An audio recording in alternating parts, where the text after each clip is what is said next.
It was just the most massive thing I've ever seen. To tell you the honest truth, I thought, well, we're the only ones left on this planet.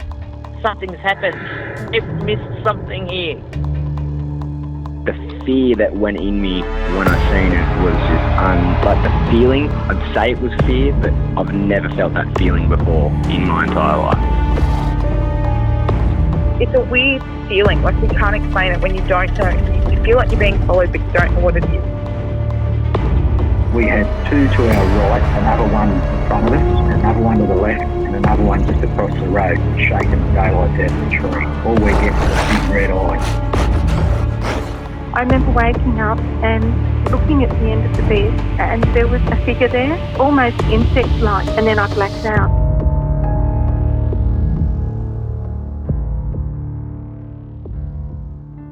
Tonight, I'm joined by Grant Lavac, and Grant is actually a returning guest to the podcast. Grant appeared on one of our live shows. So if you don't know what our live shows are, we do those twice a month on our Facebook and YouTube pages. So if you don't like those, make sure you head over there.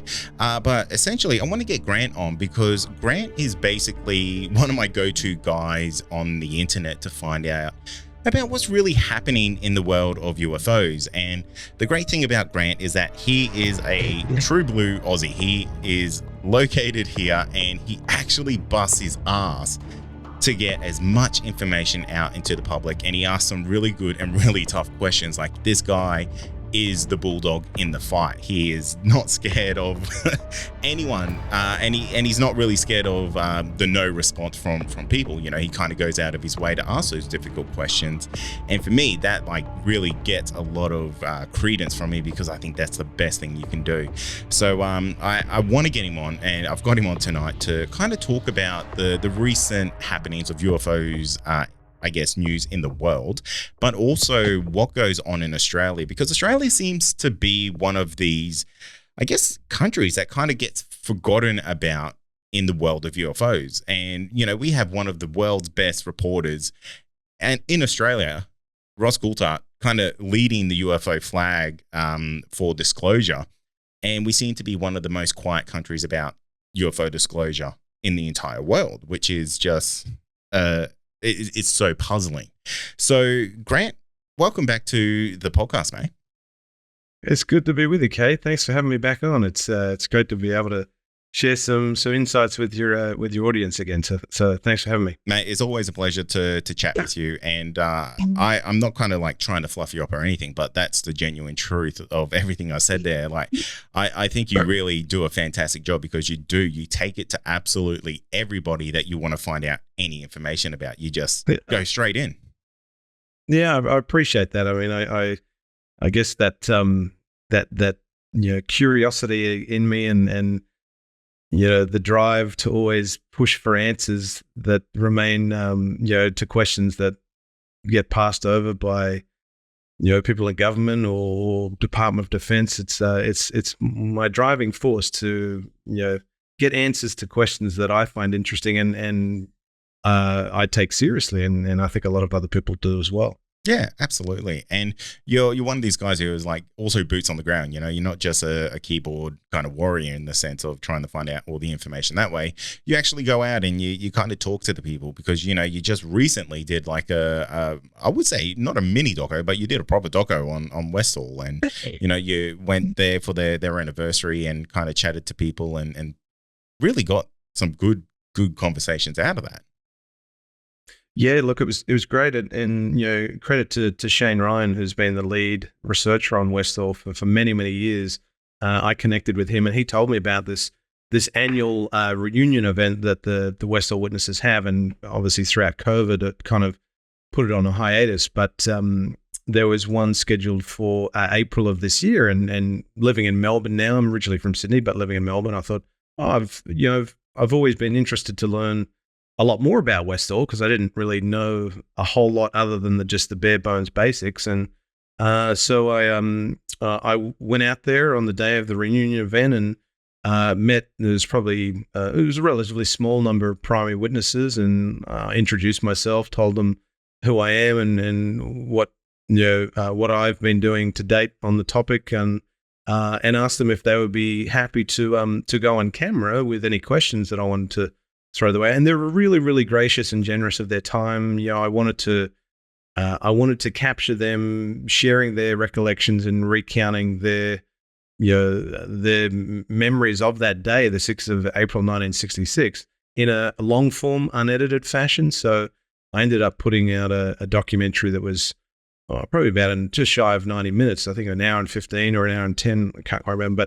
But capturing just a lot of commentary and testimony from these witnesses to questions that I had. So it was it's such a fascinating event, the Westall incident. It's so frustrating because 57 years later, there's still no official explanation or any government record as to what Westall was or what Westall wasn't. And I know there were a lot of good folks like Shane Ryan and Bill Chalker and Keith Basterfield done a lot of work on trying to find answers through Freedom of Information Act and National Archives of Australia. And it's just one of those unresolved cold cases of this modern era. It's still a mystery. Yeah, it's something that I'm absolutely fascinated with, and I'm so tempted to go down the rabbit hole and just do almost like a micro little doco on the whole thing, but do it in a podcast form and kind of just really, really break it down and, maybe do like 5 or 6 episodes on it. But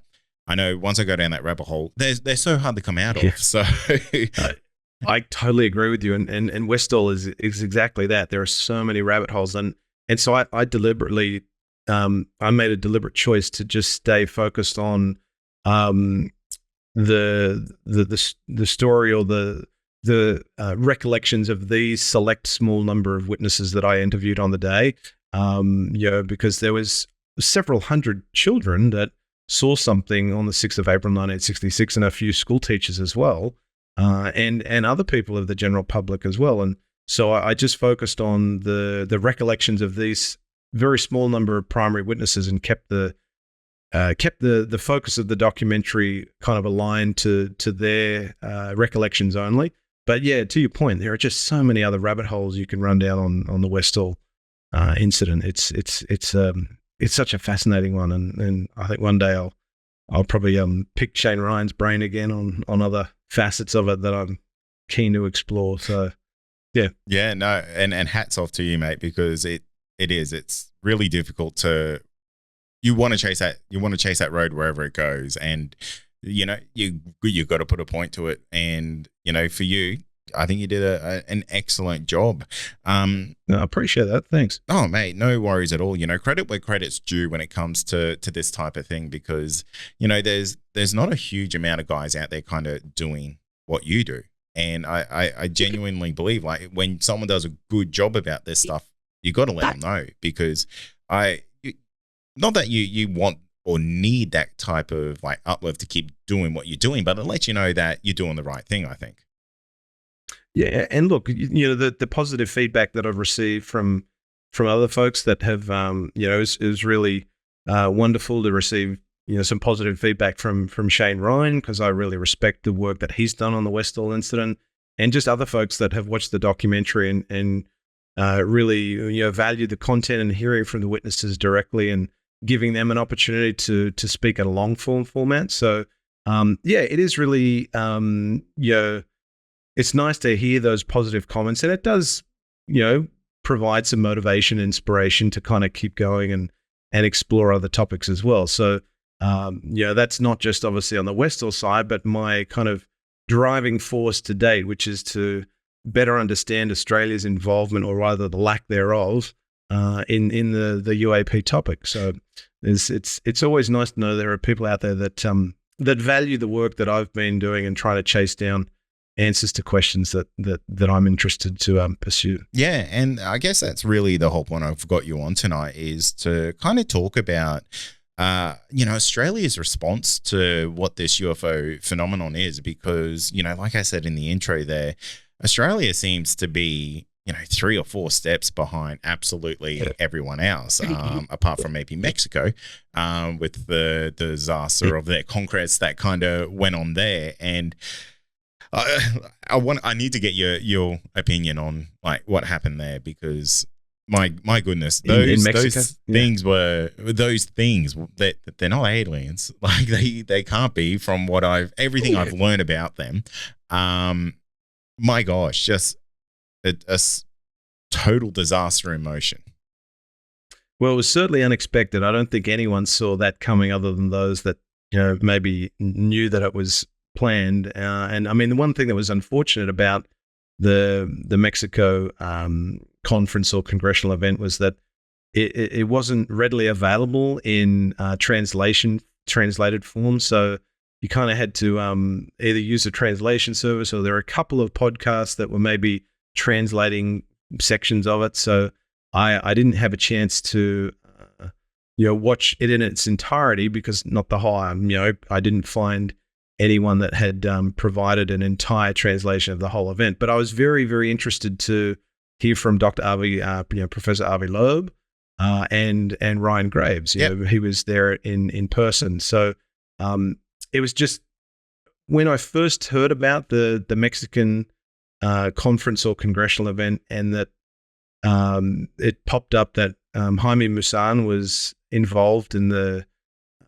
preparation of it, or he was one of the driving forces behind it, it kind of raised a red flag for me, because he has a bit of a checkered past in pushing questionable footage and documentation, and there have been some hoaxes that have been easily identified that he's been a part of. So that when I kind of discovered that, and hearing from folks on social media, it kind of raised a bit of an alarm bell for me. And it was just unfortunate that Ryan Graves, who I have really the greatest of respect for, I think his intentions were genuine, that he wanted to go along and highlight to the Mexican delegation, really hit home that the UAP is a real clear and present danger in terms of safety of flight, and the work that he's doing with several others for the Americans for Safer Aerospace, I think is a really great initiative. And I applauded him for his efforts to kind of elevate the conversation on that front in front of the Mexican delegation. But then to have kind of a stunt like that pulled at the very end, where these purported bodies were pulled out on stage and paraded around the stage in front of the world, I just cringed and thought, I mean, if number one, I don't think that's the appropriate forum to reveal something of that nature to the world. I mean, if you've got evidence like that, well, all right, show us the peer-reviewed analysis and the peer-reviewed science first, before you then go out and you have a press conference or something that's going to reach a mass audience. So I think the way that they went about it was, I don't think it helped. We've worked so hard to break down the walls of stigma and ridicule on this topic, and I think for a lot of folks, it just put those walls straight back up, because a lot of people saw it as, this is just so ridiculous. And I think the way in which it was done did not help the conversation and did not help the topic. I still think there is value in, okay, if they're saying that they've done analysis and they've done, scientific examination of, the bodies and analyze the bone composition and structures, great, get all that information peer reviewed, and then come back to the scientific and academic community and the general public and produce your findings.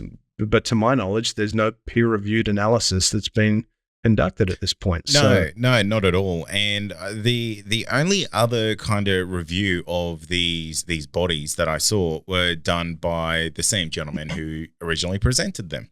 So, and again, it was very theatrical how they went about it. They basically had like 20 professionals basically crowded around an MRI machine, and was is an echo chamber, and that does no favors for what this is, and I totally agree with you. I really feel like everything that really just happened in the US Congress, where we had 3 gentlemen come forward, go under oath, willing to put their lives essentially on the line for the truth that they know, and this happens. It's like, not to go down a conspiracy route, but my gosh, it's almost like it was a planned action to go back a couple of steps to kind of unwind everything that's kind of just been done. Yeah, I don't know if it was kind of the one-upmanship mentality from those behind the Mexican event, but I really found the House Oversight Committee hearing on UAP.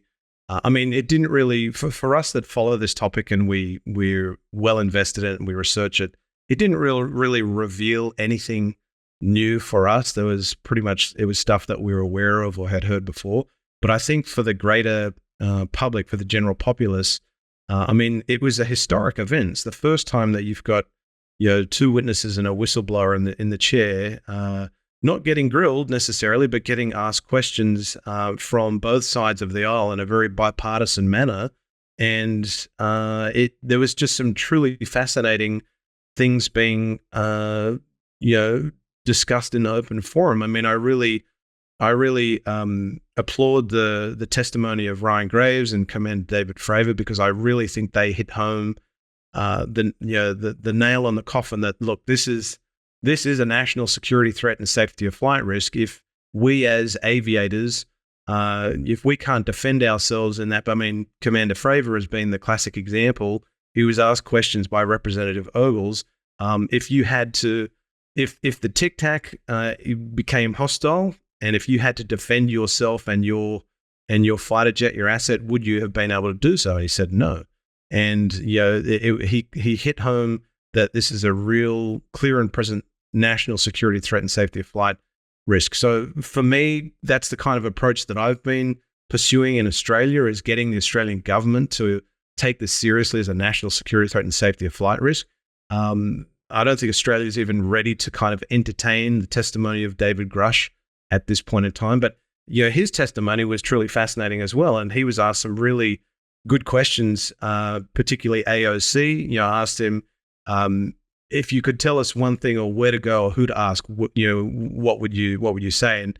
And David Grusch was able to say, look, I'd be happy to provide you with that information in a closed session, behind closed doors. And he could happily provide lists of cooperative and hostile witnesses with respect to crash retrieval, alleged crash retrieval programs.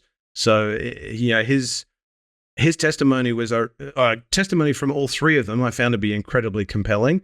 And, my hat goes off to David Grusch as really being a champion for other whistleblowers out there that maybe have been reluctant to come forward because they're fearful of reprisals or, being, ostracized or put into a position where they're ridiculed. And, we've seen some attempts to discredit David Grusch, obviously, since he came out with his testimony at that hearing. But, credit to him, I think he's really done a great job to lead the charge and say to other folks that have information, come forward. I'll be a voice for you if you don't want to come forward. And hopefully it does encourage and inspire other folks to come forward over time. Because if you look at the reporting from folks like Michael Schellenberger and even David Grusch at the hearing, saying that over a period of, I think it was 4 years, he interviewed 40 witnesses that had direct knowledge of crash retrieval program and reverse engineering program. So, if any of those primary witnesses were to come forward, many of them have gone already and provided protected disclosures to the ICIG, the Intelligence Community Inspector General. So if he can encourage and inspire other folks to come forward and reveal what they know in a protected environment, I think that helps move the conversation forward and adds more credibility to David Grusch's claims as well. Yeah, absolutely. And it's depending on the voices that you kind of follow on the internet who are highly influential. There's all reports that, there's 10, 20, 30, 40 people all ready to go forward who have already spoken to AARO about their experiences within this. So, I think the next year of kind of UFO disclosure can be rather interesting, because depending on how much the government want to let out on this, because, with anything like this, there's the pro side, the con side of it. And we know quite heavily that they really are trying to shut this down as much as they can. And if that happens, we're going to see some tremendous leaks. Like these floodgates they're open, and it's going to get out one way or another.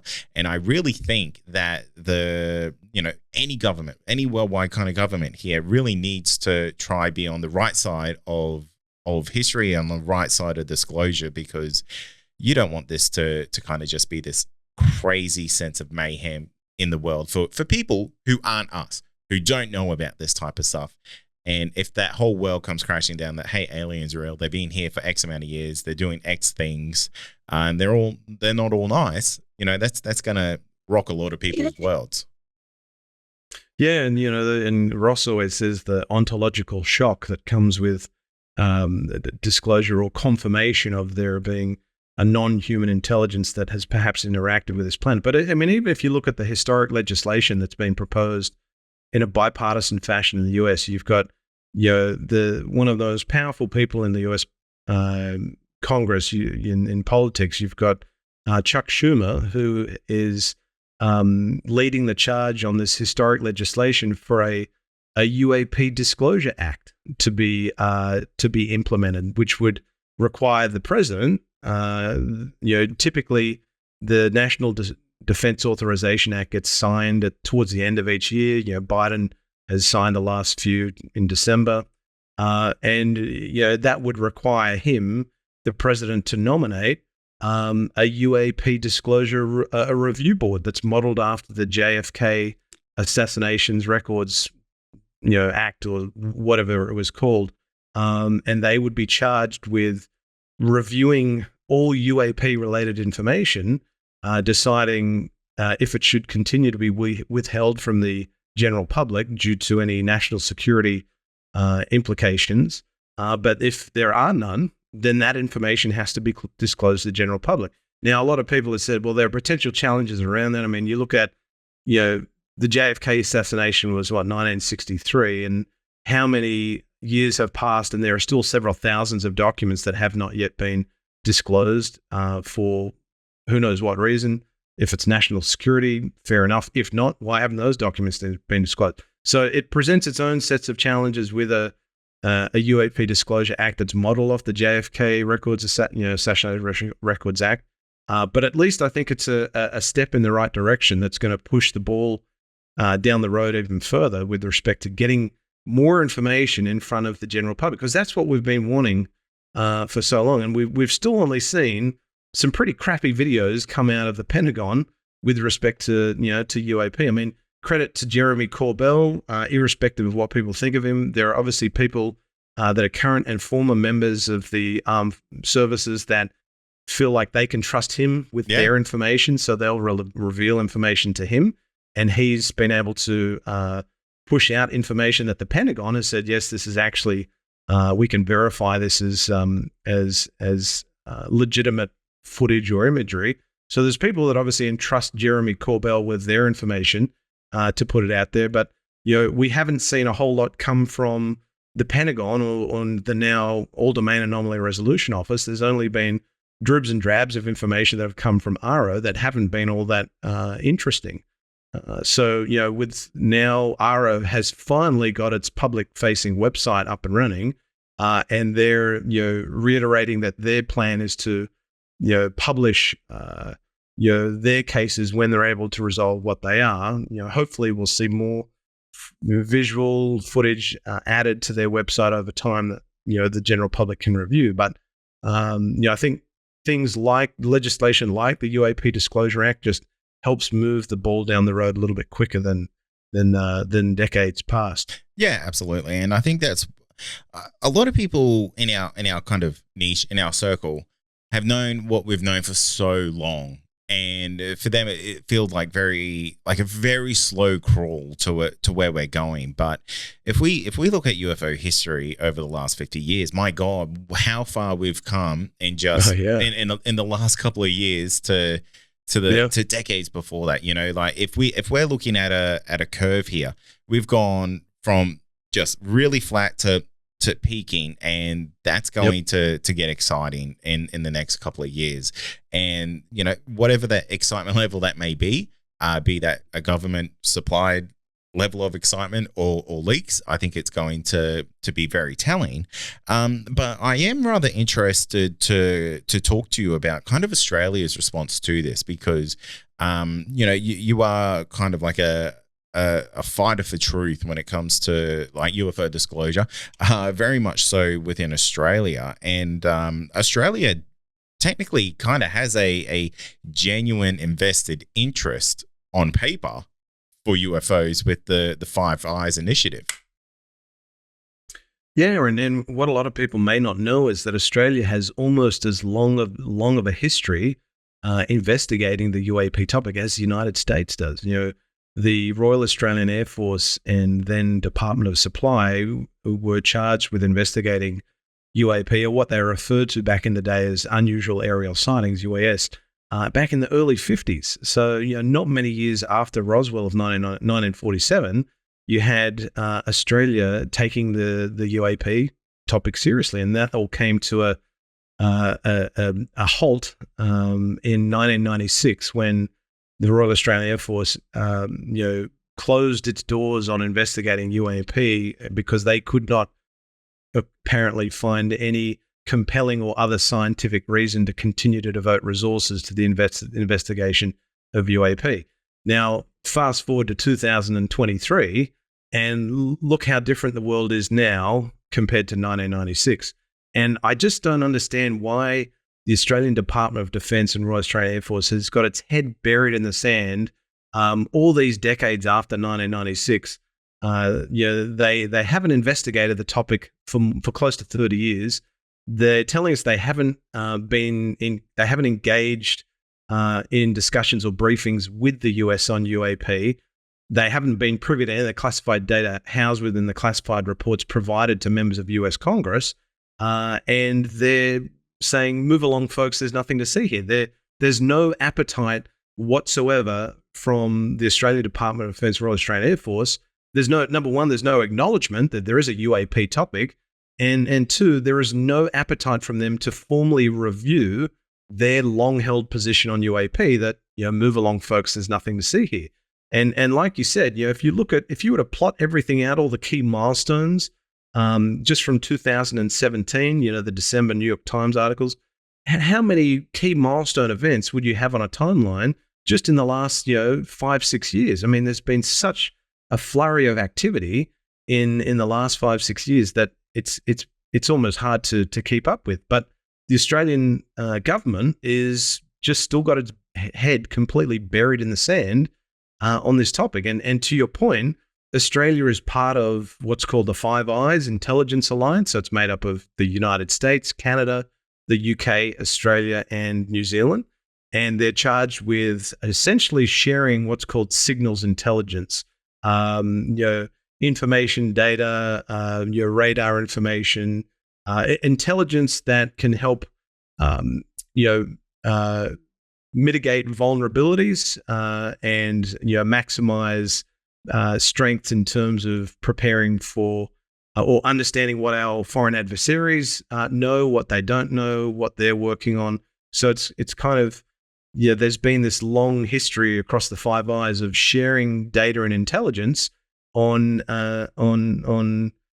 topics that are defense related, that are going to help protect each Five Eyes member country. And so on the 31st of May of this year, you had the director of the All Domain Anomaly Resolution Office, Dr. Sean Kirkpatrick, revealed to the world during NASA's public meeting. They had an update meeting with the UAP independent study team. Dr. Sean Kirkpatrick revealed to the world that he had just held his very first Five Eyes Forum, a meeting on UAP. So he actually specifically referred to it as a Five Eyes Forum, which you would think that includes the United States, Canada, UK, Australia, and New Zealand. And so a lot of people have been trying to find out as much information as they can since that revelation as to, well, which member countries were represented and who represented them. And so some of the great work that Daniel Otis, a reporter out of Canada, has done, he was able to verify that the Canadian Armed Forces were represented at that Five Eyes Forum on UAP. Defence Scoop did some great reporting and was able to verify that the New Zealand Defence Force had a representative based in Washington, D.C. that attended that Five Eyes Forum. And I've been able to independently verify that information only really just yesterday. A UAP activist in New Zealand shared with me some official correspondence they received from the New Zealand Defence Force and Minister of Defence in New Zealand that corroborated that information, that what Defence Scoop had reported back in June. But then you have the UK that's been completely mum and silent on any potential attendance or participation that it had on the Five Eyes Forum. So I've been trying to chase down, what's Australia's participation or involvement been in that Five Eyes Forum? So I was able to secure confirmation from the Royal Australian Air Force that it did not attend the Five Eyes Forum on UAP. And then you have Senator Wish Wilson, who is the only senator that's really taken this topic seriously and asked pertinent questions in Parliament, pressing those in defence leadership on what is Australia doing about UAP? Should we not be taking this topic more seriously because our US ally and Five Eyes partner is? And so he submitted some questions on notice, which is essentially, for your audience that don't know, Senator Wish Wilson is a participating member of what's called the Senate Estimates. It's kind of he's on the Committee for Defence. It's a hearing essentially where senators scrutinize, where taxpayer dollars go to make sure that, taxpayer money is being properly, invested in programs that are of value, that provide a return on investment for Australia, that are of benefit to Australia and the Australian taxpayer. And he wasn't able to attend there was a Senate Estimates hearing in May. He wasn't able to attend that due to competing priorities in his home state of Tasmania. So he submitted what's called questions on notice. He wasn't at the hearing, so he submitted some questions that he had in writing to the Department of Defence. And one of the questions that he asked, and I'll read it for your audience so I don't get the wording wrong, but the question that he was asked is, did Australia attend the recent Five Eyes meeting held in May 2023? If so, did it attend the US briefing on UAPs? And the Australian Department of Defence, he asked that question in June, so a little after the May Senate estimates. And on the 19th of July, the Australian Department of Defence responded to that question saying Australia did not attend a United States briefing on UAPs. Number one, why the hell not? And number two, well, why was it called a Five Eyes Forum, a Five Eyes meeting on UAPs, if not all Five Eyes member countries are represented? So you either have Dr. Sean Kirkpatrick not being entirely accurate or truthful in him positioning this forum as a Five Eyes forum. If it was only 4 of the Five Eyes there or 3 of the Five Eyes member countries, it wasn't a Five Eyes forum. Or you have Australia making this broad brushstroke admission that, and this is where it's ambiguous. They use the word Australia. So if you take what they said as it's written, Australia did not attend a United States briefing on UAPs, you would take that statement to mean all of Australia. Australia was not represented at that meeting. Well, is that statement representative of just the Department of Defence's position that the defense did not attend a United States briefing on UAPs, or no one from Australia? Because you've got the intelligence community as well that may quite possibly have been represented at that briefing, but we don't know about it. So that's one of the questions that hopefully Senator Wish Wilson presses defense leadership on later this month when there's another Senate estimates hearing scheduled for 25th and 26th of October, where he can seek greater clarity on that response. If Australia did not attend that Five Eyes meeting, one, why not? Were we invited to attend? If so, did we not accept the invitation? If so, why did you not accept the invitation? So there are whole lot of questions that we need some answers on, so we can get greater clarity as to why what Australia's involvement is in the UAP topic. Because unfortunately, to date, it's been very much ignorance is bliss. The Australian Department of Defence and Royal Australian Air Force are just completely ignoring this topic. And when our Five Eyes ally and US, our US ally Five Eyes partner and AUKUS partner has stated and reiterated, I should say, time and time again over the last 2+ years, that UAP represent a clear and present national security threat and safety of flight risk, then that's something that Australia should be taking notice of. Because only in February of this year, you had the Chinese spy balloon and 3 unidentified aerial objects that the US Air Force shot down, and you had the Royal Australian Air Force Chief of Air Force Air Marshal Robert Chipman telling Senator Whish-Wilson and Senate estimates that, yeah, we sought information from the US on the Chinese spy balloon and those 3 objects because we wanted to understand what their source was, their identity, understand if we could, if there were any learnings that we could gain from the US's response to those shoot-down events. They'll happily seek information on those events, which represented a national security safety of flight risk, but they won't touch UAP, which represent the same national security threat and safety of flight risk. So there's this big double standard that's being played by the Australian Department of Defence. And that's where I'm hoping Senator Whish-Wilson will press quite hard to get some greater clarity on.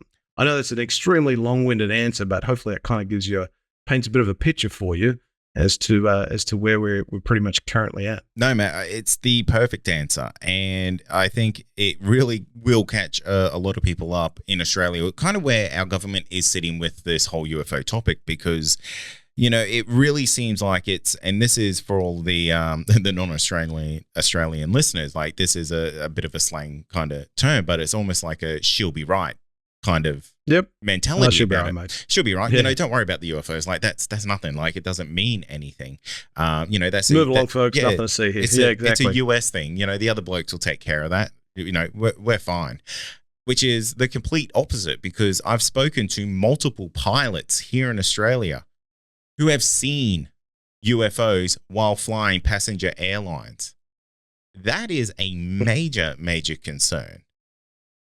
100%. And, it's not just, unfortunately, CASA, which is the Civil Aviation Safety Authority, along with Air Services Australia, they don't have at present any reporting protocols whatsoever for UAP. So if there is a UAP that is picked up by air traffic control, they're not obligated to report it because they don't have any reporting mechanisms. What would happen to the report if it is submitted? It doesn't go anywhere. So Australia has no reporting mechanisms in place. The Royal Australian Air Force and Australian Department of Defence's current position is if you see a UAP, whether you're a member of the general public or the armed services, call the cops. The cops will look after you. That's basically what they're saying. Call your local law enforcement or reach out to a civilian UFO organization like MUFON or other organizations that are out in Australia. And they credit to MUFON and other organizations. They do great work, but often many of them are under-resourced.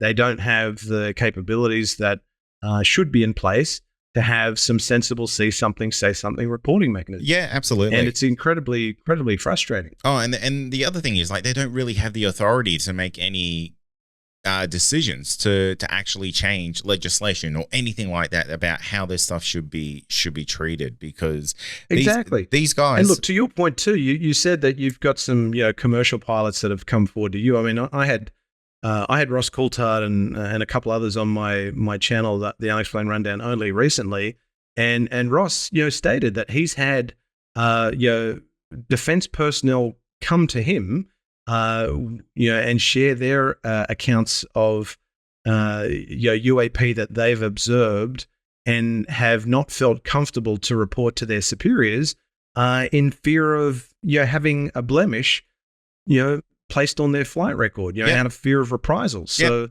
you have the Royal Australian Air Force, the Air Marshal, Chief of Air Force Air Marshal Robert Chipman, saying in Senate estimates that, yes, we have. RAF has a very strong reporting culture and encourages pilots to come forward when they have safety of flight or airworthiness issues. Well, that's complete BS, because you've got reports, defense personnel contacting an Australian journalist saying that they don't feel comfortable to come forward because they're not going to be taken seriously, or they're going to have a black dot placed against their report card. So that's why I think folks like Senator Whish-Wilson and others need to follow. Thank God he's taking the charge on this, but others need to follow his lead because he's got many other issues that his constituents are concerned about. So UAP is not the only thing that Senator Whish-Wilson is focusing on. And the more senators and members of parliament that can follow his lead and take the topic seriously and ask these sorts of questions of those that we elect into positions of leadership and authority and those in defense leadership, it might just help move the needle on the topic within the government.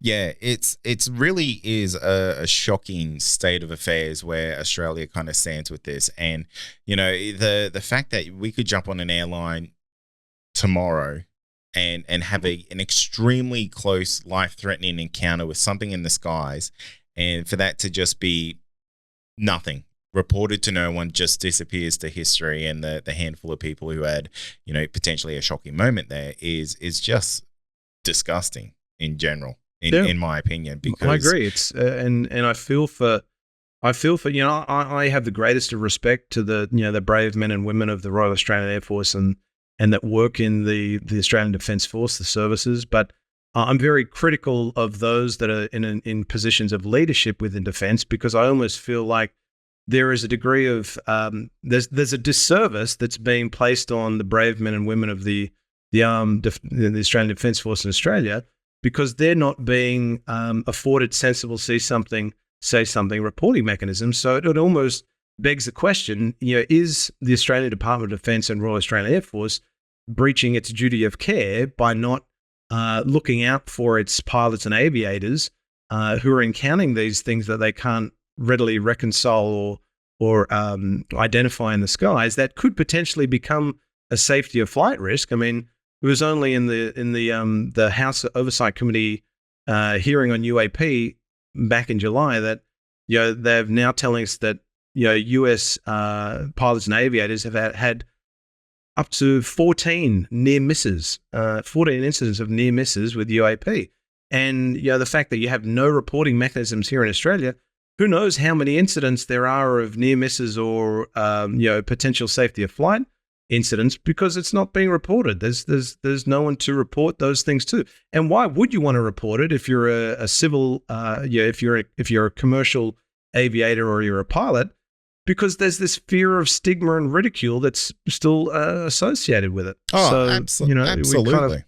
And that's the thing. Like, I got a response from one of these guys, and he basically said, "No, we can't report it. I don't want to report it. I don't want to lose my job. I don't want to look like I'm the crazy. It's something that will genuinely ruin their lives if they come forward with this stuff." And that's just so disappointing. So it's and sadly, Australia is, I would say a decade at least, or a decade or two behind the United States. This is exactly what the US went through. Yeah. They implemented, the Pentagon, to their credit, implemented these sensible say something reporting mechanisms to reduce the stigma associated with reporting UAP. Now pilots are obligated to report instances of UAP. Now, there's still stigma and ridicule and fear of reprisal associated with it, but I think you're starting to get this influx of all these new reports. The case numbers are going up significantly because more and more pilots and aviators are starting to report stuff. And Ryan Graves at the hearing, the UAP hearing, House Oversight Committee hearing, he stated, his personal belief, anecdotally, that you're still only getting about 5% of people report. So 95% of UAP encounters and sightings are still going unreported. But the fact that you have a small number that are now reporting, you've got RO has got this influx of more than 800 cases that they're now having to identify and resolve. But Australia's at a big fat zero. We don't have any reporting mechanisms in place, and there is no encouragement given to defence personnel, pilots and aviators, to report something that they can't identify in the sky, particularly if it presents a safety of flight risk. And that's a real concern, not just for the brave men and women in the armed services, but for Australia's domain awareness. We have a huge domain awareness gap at the moment. Absolutely. We can literally be not in the sense of invader, but we can be approached by any direction and not have anything for this, and that's a really scary thought at the end of the day. Not to put in the mind of invasion or anything like that in anyone's minds, but it's something that people, I think, should be aware of when it comes to this situation. Yeah, I agree. I mean, if you were to, if we were to have, the Chinese spy balloon and those 3 unidentified aerial objects happen in Australian airspace, I can tell you the response from the Australian Department of Defence and Royal Australian Air Force would be very, very different than what they're saying publicly. But I mean, one of the shoot downs, the Dead Horse Alaska incident is still got a lot of questions about it. I know Ross is doing some good work trying to get it to the bottom of what that event was, because there are indications that it may have been a truly anomalous object that was something solid came down. Shot. And so if something of that nature was to happen in Australian airspace, what are we going to just call the cops if you see that happen above your farm or wherever you happen to be living? And that's how, I mean, it's a completely inadequate and untenable position, I think, that the Australian Department of Defence and RAF is currently holding on to as strongly as it can. Its head has just been buried in the sand for too long, and it needs to really get off its ass and take this topic seriously. Yeah, absolutely. I completely agree. And I think everyone listening to this podcast, if, they weren't aware of what the situation was, would definitely be kind of siding with us there, Grant. But mate, this is a lovely conversation. It's been so awesome to have you on, mate, because you are just this genuine wealth of knowledge when it comes to this, and you can definitely see how passionate, you can hear how passionate you are, because it's someone needs to do it in Australia, and like you're genuinely our dog in the fight for this. And for myself, I'm so eternally grateful, because whenever I kind of need an update, I just jump onto your Twitter handle and kind of get my fix there. Yeah. Well, I appreciate that. I mean, and for a long time, throughout COVID, at the start of COVID, I was kind of just a passive observer. I was just watching what other people were doing to find answers to questions that they had, and I've really been fortunate. I've had an opportunity to learn from as many folks as from a lot of folks, and I continue to try and learn from as many folks as I can. And have developed these really good relationships with folks like Ross Coulthard, Bill Chalker, Keith Basterfield, John Greenwald Jr. Learning from them. I mean, I'm standing on the shoulders of giants like those guys, just trying to play my part and now be an active participant in securing answers for not just for my own curiosity, but for others that, other Aussies that I know share the same concerns and valid questions that I have. So that's why I say it's always validating and it always provides me with that motivation, inspiration to keep going when I hear those sort of comments of support and people that are really appreciative of the efforts that I'm putting into to find out as much as we can and more information. Yeah. And, I really enjoy talking to people like yourself, because I like to think there's kind of the two sides of the coin, where we've got the people like yourself who are these genuinely incredible kind of researchers who are out there, hunting for the truth. And on the other side of the coin, there's people like myself and people who do podcasts like mine who are kind of on the ground and talking to the people who have had these experiences and kind of finding out how it affects them and how it changes their world view. Because I think one thing that's kind of overlooked when it comes to the whole UFO phenomenon is that it's so emotionally tied to people that these things genuinely change people's lives forever. And when these two worlds combine, like in a podcast like this one today, I think it's a superstar outcome for the world of kind of disclosure, however you look at it. I 100% agree. And look, I think that one of the big failings of the legacy news media is they're not, in Australia particularly, is they're not covering this topic. And unfortunately, and one of my big gripes is you've got some of the breakfast shows, and I call them out on purpose, Sunrise, they'll cover the UFO topic, but they'll always play the X-Files theme throughout every segment. And they'll just take the piss at every single turn. And so, it's folks like yourself and me and others in Australia that doing these podcasts and live streams and asking these questions and having people call in and interviewing folks that are invested in the topic, we're in a position where we're more likely to, we're at the forefront of a lot of this information. So we're more likely to be able to put out information faster than the news media can, because they're not invested in the topic.